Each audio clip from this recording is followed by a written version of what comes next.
Well, guys, Carolina Jackpot time coming at you. It's Friday morning. Well, it's almost Friday afternoon. It's about 15 till lunchtime. And Carolina Jackpot getting ready to head up to Nashville here in just a little bit. Gas up the old truck and head down almost to Atlanta. And then head north to Chattanooga, go around that way, and get up to Music City, USA sometime this evening, hopefully about maybe between 6 and 7 p.m. I don't know, maybe between 7 and 8. I don't know, who knows how many times we'll stop and stuff like that. But I wanted to just get on here for a few minutes and talk about the thumbnail you saw there probably looks a little bit strange to you, and you're wondering what in the world is Carolina Jackpot going to rant about today.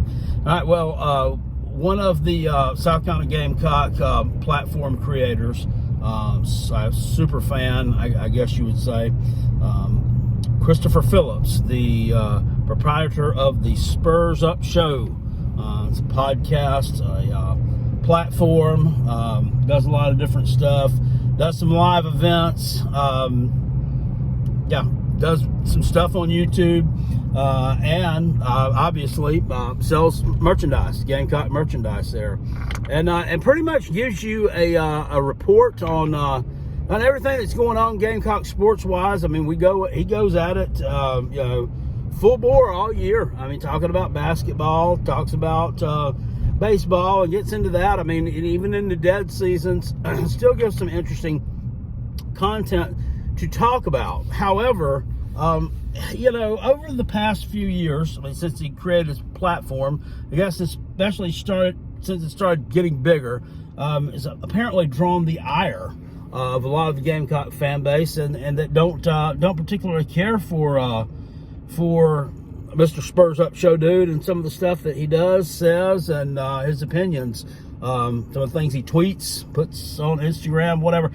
What a lot of it stems from, he has a way of voicing his opinion on the team, and this mainly has to do with football. Calls out players a little bit, I guess, in a distasteful way. But I'm going to sit here and tell you, that's not cool. But at the same time, Carolina Jackpot's done the same thing. I mean, I really have. I've gotten very agitated here on this channel in the past, as you all know.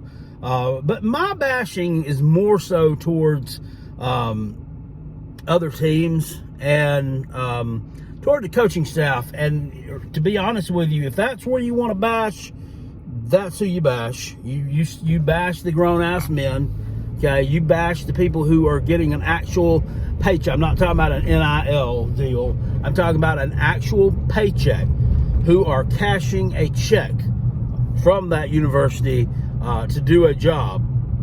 That's the folks you bash, not the players so much. Now, yes, I will say things such as, Spencer Rattler played trash today, or Spencer Rattler, God, this guy's garbage. Good God, I can't stand, those things are going to come out, but, I don't really make a habit of it. I don't think. I do make a habit of trashing other people's players and teams, but not necessarily saying that's good or bad, but that's just what I do.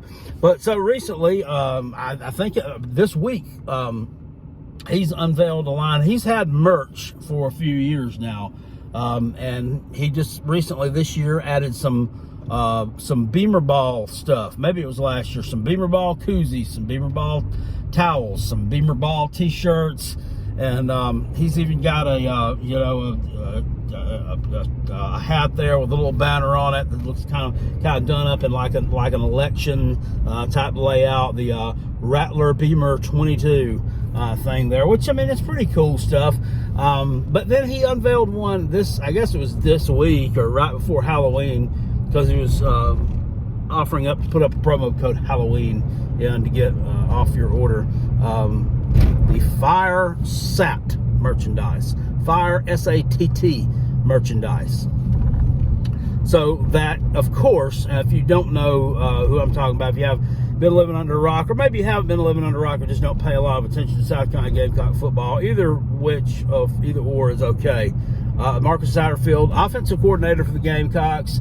Been much maligned last year, especially coming up to about the midpoint of the year when it was obvious that he really was not an SEC level offensive coordinator.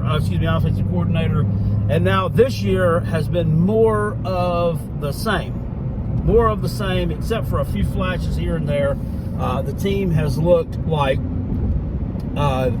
we're in the 1800s as far as running offense. And it's really get fucking annoying because we have talent on the offensive side of the football. The least talented part of South Carolina's offense is probably the offensive line. And I sat here last night and I watched Coastal Carolina. I've been watching Coastal Carolina for a couple of years. Ever since the COVID year, Jamie Chadwell took that team on that magical run. They beat BYU and all that stuff there. They were started to get ranked pretty high, or undefeated. And then, everybody was like, probably a farce, it's COVID year. And then 2022 came out, much more of the same. And if you watch his teams, he has a lot of South Carolina guys on his roster. Now, they're not all South Carolina guys. He gets a lot of guys out of Georgia that weren't good enough to get to Georgia. He gets a lot of kids from the South who just weren't quite the caliber to get into an SEC or maybe an ACC level program. But he makes the most of what he has, and I think he's really got a brilliant offensive mind. If you watched them last night play against Appalachian State, their offense, I don't know what it's called, but it's they spread the field out. Grayson McCall, the quarterback, this guy must have balls the size of Arkansas. I mean, this kid is just a baller. And I call him, he's like Connor Shaw's younger brother, Connor Shaw didn't have a mullet with the sides of it shaved like this kid does, but he's really good. And as the offense goes. But they just do some really innovative stuff. I mean, they'll run like triple option out of the spread, and it's really fun to watch. And they will lose some yardage on plays and get behind the sticks a little bit. But when it's nut cutting time, Grayson McCall can hit that 3rd and 13 pass to pick you up that first down. And I'm like, why in the world is it so hard in 2022 when you have all this technology at your disposal, you have all the study at your disposal, you have all these analytics at your disposal, these players have all these tangibles at their disposal, like the weight training, man, and the speed and conditioning training, and just all this stuff. Why is it so hard to not look like you're playing in 1992? This is not 3 yards in a cloud of dust anymore. So I went on a big tangent there, railing off about that. But is it cool for him to be selling Fire Sat merchandise on his website? Because he's caught a lot of flack from other Gamecock fans for having the Fire Sat merchandise on there. I mean, so much as people to denounce him, call him trash, tell him he's the scum of the earth, and I'm telling you, it's gotten pretty heated. Here's my opinion on it. It's your platform. You can do with it what you wish. You can sell whatever you wish on there as long as it's not immoral, illegal, or otherwise not able to be sold. Or you can say anything you want to. You're going to piss some people off, and you're still going to have some fans. And that's the way it's been with me. For whatever reason, it does seem like people do like me for the most part, and kind of gravitate towards it. Even the Tennessee fans, who I've been given a really, really hard time to this year, because quite frankly, the season that they're having, in my opinion, it's a little bit of a farce. I'm not sure that it's going to be able to be duplicated. Maybe it will be. I don't know. That remains to be seen. But the way that some of these fans have acted during the 5-7, 4-8, 7-6 years, they don't really deserve to be getting this success right now. They don't really deserve to be a fan of a team that's getting this kind of success right now. And I'm looking here at tomorrow. They're playing at Georgia, number 1 versus number 2. I can't believe it. I mean, I can't believe it. It's kind of surreal to me. I know it's got to be surreal to fans of those two programs. It really hits home. And I'm like, man, why not us? Why not us? Why? I understand Tennessee's got tradition. I understand they got the tradition. They got, you know, they got this and that. You know, well, you know what? Well, in the 1980s when Miami went on that run, about 8 to 10 years where they were ripping everybody's head off, they didn't have any tradition. Any tradition before that. Man, come on, they were losing. That was a losing program. They were on the verge of either shutting it down or knocking it down to like Division II. That's the honest truth. I mean, watch the U 30 for 30 if you don't believe me. It's on there. There have been teams that have come out of nowhere. Oregon, who is I would say a second tier team now behind the playoff level teams. Oregon, up until the last 25 years or so, they had no tradition there. Now, I mean, they're really good year in, year out. I mean, Oregon not being good is an anomaly, right? And I'm just throwing some different teams out there. Why not us is my thing. But I've gotten on another tangent here, and I've really gotten off topic of what I was talking about with the Mr. Phillips and the Spurs Up Show. So I get where he's coming from. I get his frustration. I really do. But I just think, and this is just Carolina Jackpot being candid here, I think it's more than just Marcus Satterfield not being a good coach. I really do. I think that somewhere there's just an inherent lack of toughness in that program somewhere. There's just a disconnect between, the way that the players are, received, treated, allowed to act. Just something seems off between us and a lot of other programs that have had success. Is it the culture? I don't know. I mean, I think Shane Beamer is trying to create a positive culture there.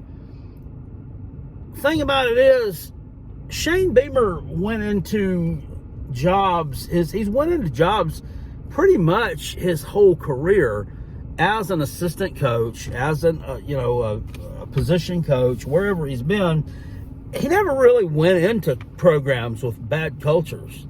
Now, I'm not saying South Carolina really had they had a bad taste in their mouth when Will Muschamp left. So I guess you could say it was kind of a bad culture, but I mean, he's been an assistant at Virginia Tech under his dad. They didn't have a bad culture. He was assistant back in the mid 2000-ish, early 2000s under Phil Fulmer at Tennessee.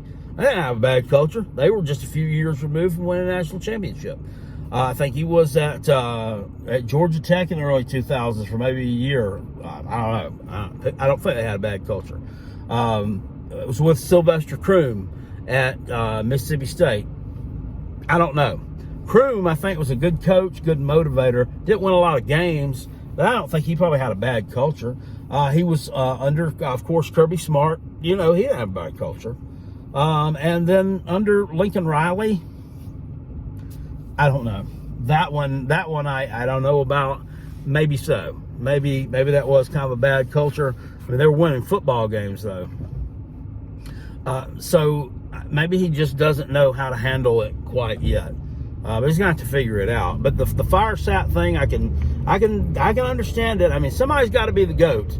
And the offense looks like shit. So if the offense looks like shit, and the first person who's going to get the blame, who's going to get the brunt of the blame, number one, offensive coordinator. Number two, quarterback.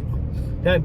This year, South Carolina's offensive line, I don't think South Carolina's offensive line has looked worlds better than what it did in 2021. I think it's looked marginally better than it did in 2021. I still think the offensive line coach there, Greg Atkins, I don't think that he's the answer.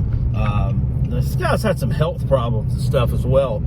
since he's been at South Carolina. And I really don't know if he's been on the sidelines, to be honest with you, in several weeks. So I don't know what's going on with that. But I will tell you that needs some improvement. We talk about a lot of drop balls. We've had a lot of drop balls. Well, Justin Stepp, this receivers coach for South Carolina, he's brought in as the next best thing. You know, he came from Arkansas. Everybody loves him. He's a South Carolina guy. He's from the state of South Kakalaki. And, you know, we've been complaining a lot this year, defending Spencer Rattler, saying, well, receivers are dropping a lot of balls. Jalen Brooks is dropping a catchable ball. You see that? See Juice Wells drop that catchable ball? Well, it's not Spencer Rattler's job to coach you on that. That would be Justin Stepp. So maybe there's a little bit of a disconnect there. Maybe he's got some issues that he needs to work on as well. I'm not saying that any of these guys are bad coaches. You know, except with the exception of the Satterfield, I think the guy needs to go. A change is going to be made. It's not going to be made until the offseason, though. Beamer has already, he's pretty much said that without saying it. It's going to be made, but it's going to be done in the offseason. You're going to have to be patient, which, you know, I think changing right now would be, I mean, it could be a double-edged sword that you don't really, a road you don't really want to go down. On one hand, it could ignite the team. You could get a little bit of a spark underneath you. You could go out there. You know, obviously Marcus Satterfield is going to be the offensive coordinator tonight against Vanderbilt. I mean, we could go out there and score 40 points against Vanderbilt with somebody else calling the plays. Who knows? The team has the talent and the capability to do it. Could go down there and beat Florida with a new offensive coordinator and some fire in the belly a little bit. You know, Florida's a horrible team. They're a horrible team, but with Marcus Satterfield calling plays, South Carolina's going to lose to Florida. They're 1-4 in the SEC right now. They've lost to some pretty good teams, though. They've lost to some pretty good teams. Lost to LSU. They've lost to Tennessee. They've lost to Georgia. You know, they lost to somebody else. I can't remember who. Kentucky, yeah. Not a really good team. That one was kind of a game they shouldn't have lost, but they did. So here we are. But the Firesat merchandise, here's my thing on it.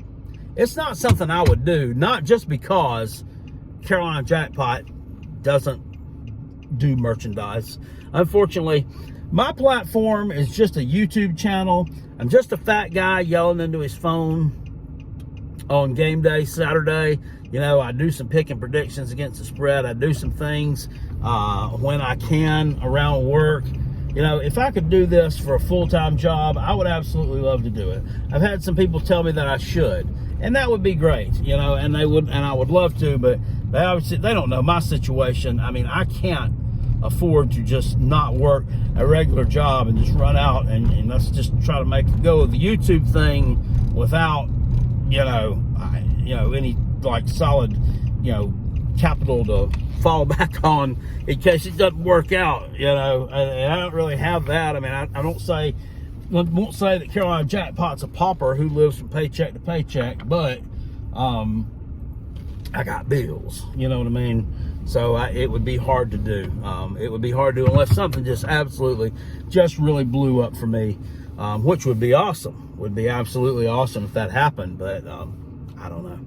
I'm kind of one of those people who's kind of trigger shy and doing stuff like that. But once again, I've gotten so far away from the original topic here that I've almost forgotten what the original topic actually was. Oh yeah, Spurs Up Show, dude.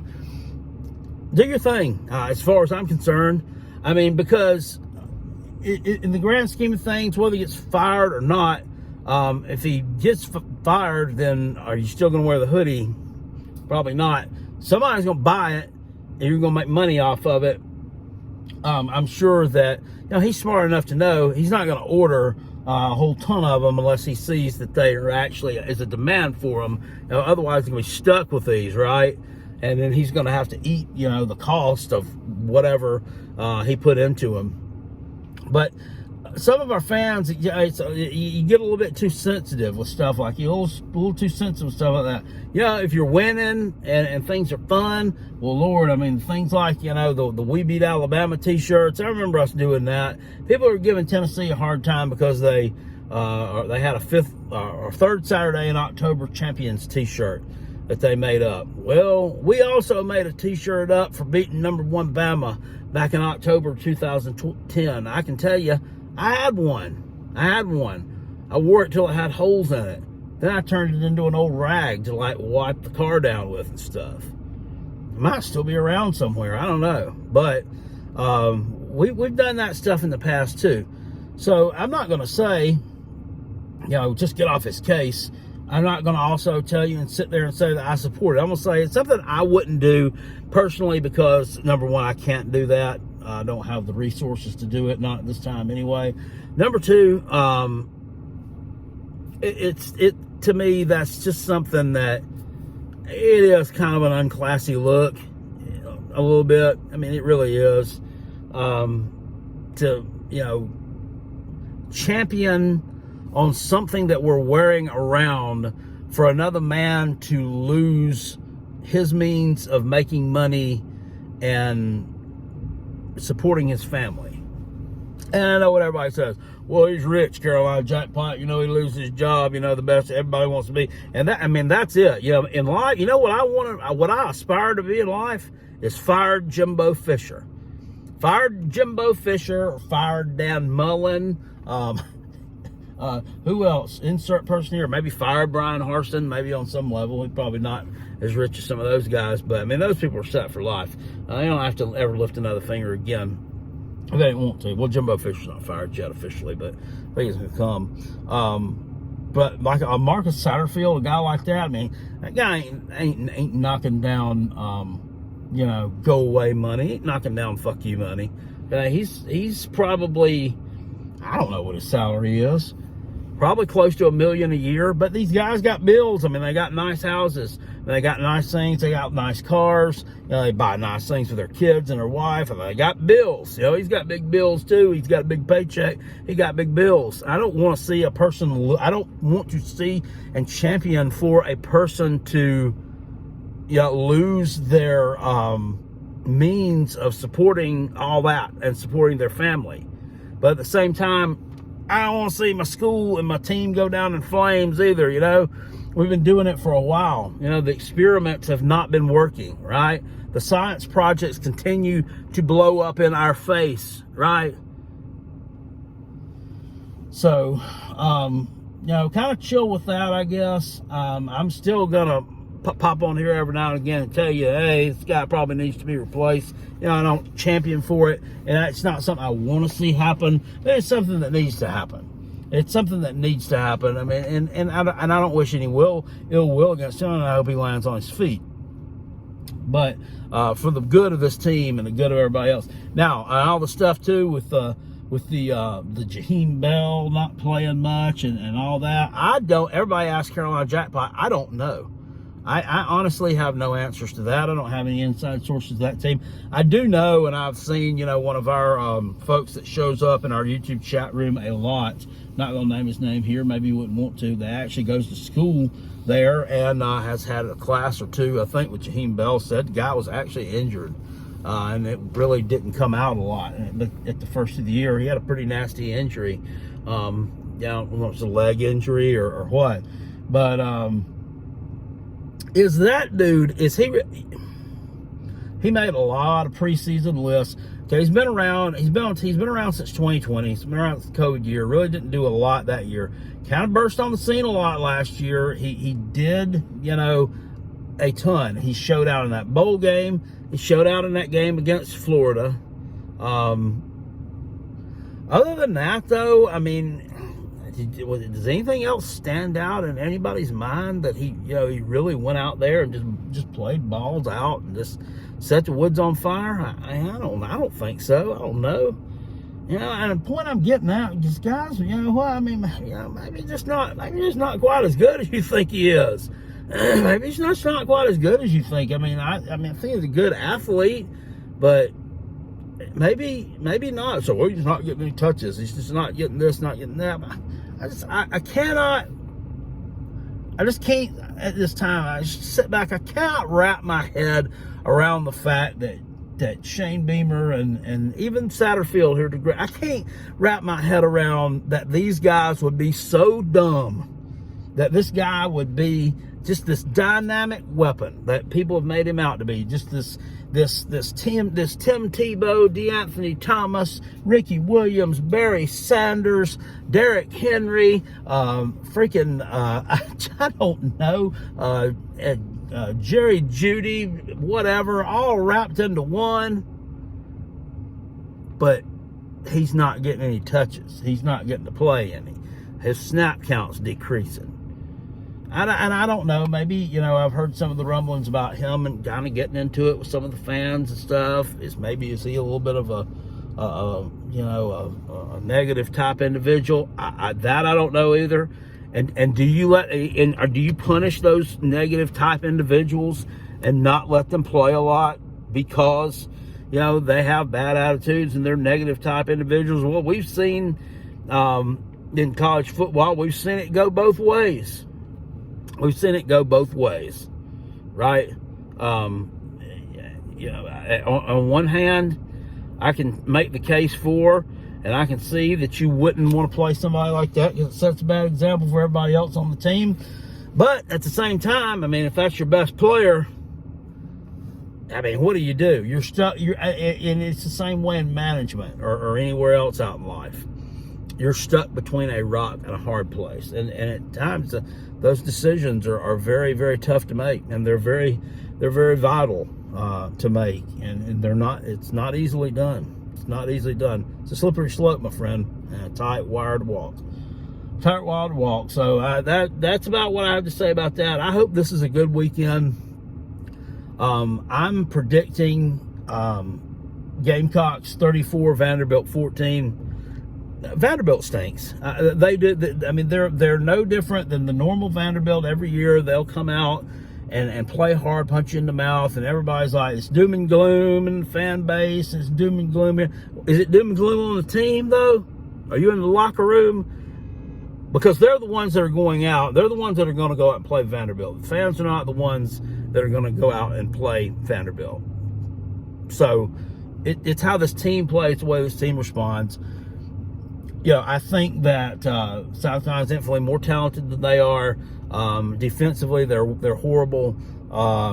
Their offense is, it can get going a little bit, but South Carolina can stop a couple of drives. I think they'll get tired. They don't have a whole lot of depth, as is normal at Vanderbilt. So you've got that to look forward to. I just think South Carolina is a more talented team. I think they are going to put it together here. I think we may see a special team score or a defensive score. Either one would be fine with Carolina jackpot. I'm not picky. Not a picky man. Let's, if you're a big old cock, go out. Let's support this team. If you're going to this game, I would love to meet you. If you like Carolina jackpot, if not, I don't know, let's stay away. I don't know, but I think everybody I've met at away games and at other games and other events has been very cordial. So that's what I hope to see. And I'll get on here some more this weekend because I don't have plenty of time. I want to talk about some more games and what I'm looking forward to. But that's me. That's my prediction. Gamecocks 34, Vanderbilt 14. You're never as good as you looked last week. You're never as shitty as you looked last week. South Carolina looked pretty shitty last week, not going to lie. But once again, I'm not trying to defend that loss in any way. I think that, Zach Pickens thought that South Carolina had arrived at 5-2. That was another thing Spurs Up Show dude gave him a hard time for. I can understand why you would give them a hard time for saying that because you ain't beat nobody, okay? You really hadn't. But at the same time, they got 2 wins over names. Number one, the win over Texas A&M was a monkey off your back win, and it was a win over a name. It was a win over a name that has been in the back of your mind forever that we just can't seem to get past. Yeah, they're having some problems there. Not South Carolina's problem. We went out and took advantage of it and beat them. And then Kentucky, same thing. That's another name. That's another issue. That's another team that's been a thorn in your side for a while. And you went out there and got a pretty convincing victory over them on the road in a place where you have not won since 2012, and you hadn't before 2012. You didn't traditionally play there awful well. You know, going back to the beginning of your time in the SEC. So, I don't really fault that kid for saying that. It may have come out the wrong way a little bit, but you know, Missouri was not given the credit that they deserved going into that game. They weren't given the respect that they were due going into that game. Unfortunately, because people say, well, it's just Mizzou. Okay, well, they've also beaten you 3 years in a row. Now, make it 4. Make it 4. They beat you 4 years in a row. And, you know, right now, I mean, they're a better program than you are because they have the upper hand on you. They have the upper hand on you. They have something. They have a riddle that you can't solve. But I think South Carolina's a better team than what they showed in that game. And I think they're going to go out there and not really have that tough a time against Vanderbilt. This reminds me of a few years ago when Carolina went up there, 2018, I think it was, the last real year that Jake Bentley played much. You know, and Vanderbilt was coming off of a game where they had went to Notre Dame, and it went down to the wire. And Notre Dame won at the end, but Vandy put a big scare into them. And then we went up there. I think we were like a 1-point favorite, or maybe the game was a pick 'em, and South Carolina just absolutely just mopped the floor with them. So this one is kind of has that same vibe to me. I mean, would it absolutely shock me down to my core if South Carolina went up there and lost the game? No, it wouldn't. It wouldn't. I mean, I would say there's a solid 10 to 15% chance of that happening. And that's going to be a tough pill to swallow if that happens. But I don't think it will. And that's what I'm calling Gamecocks 34, Vanderbilt 14. Hopefully we see something that'll make us feel good and get some more cohesiveness and unity in the South Carolina fan base. Because this has been called a toxic fan base for a while. And that's something I don't like to see either.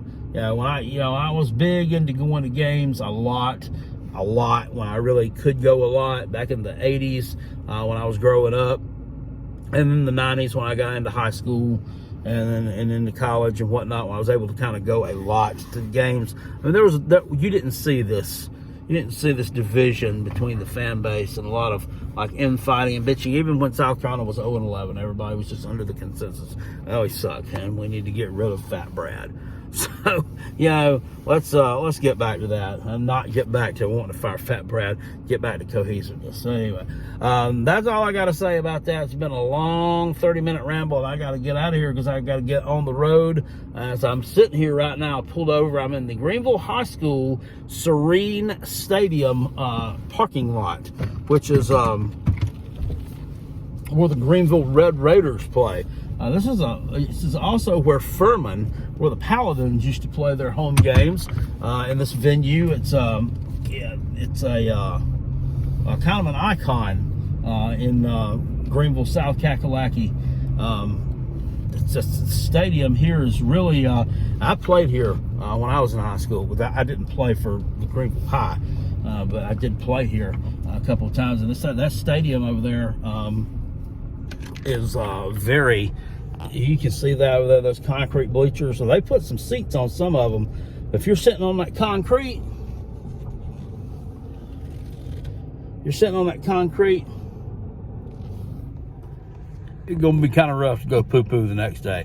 But anyway, I will see you guys later. I appreciate it. Peace. I'm out of here. Go Gamecocks. Beat the hell out of Vanderbilt. Marcus Satterfield, hey, maybe you get your stuff together, man, for one game and let's get going. I appreciate y'all. Peace. I'm out. Go Cock. Woo! Go Coach Beamer.